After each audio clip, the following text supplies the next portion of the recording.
right, guys, I want to thank you for coming. As you know, I'm Larry Vickers, as many of you call the LAV or the LAV.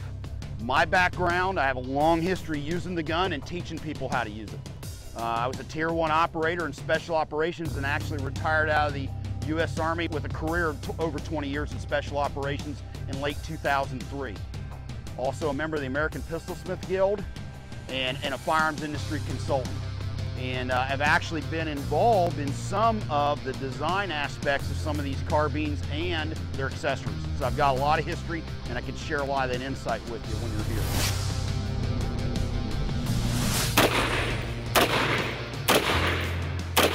The prone position is your most stable position simply because you have the most contact with the ground.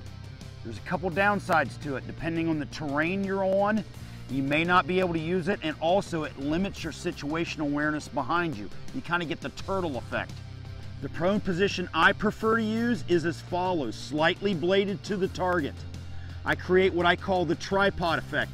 Elbow, elbow, magazine on the ground. Positive pressure straight to the rear, as always.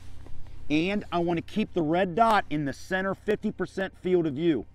Now, once again, trigger control is critical here. Don't start snatching the trigger because it can show up downrange. Going high.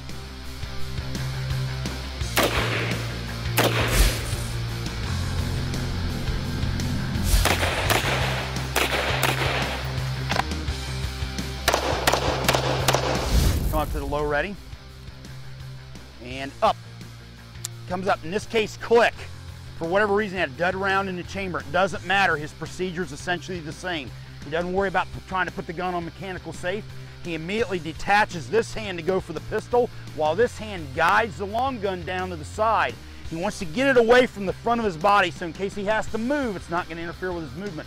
He completes his draw stroke, and most importantly, he transitions into the handgun trigger control mode. You don't want to have the El Snacho coming from the carbine and have it come over to the pistol and ruin your pistol shots. All right, remember, at this point in the game, your life's on the line, so accurate hits on target are a must.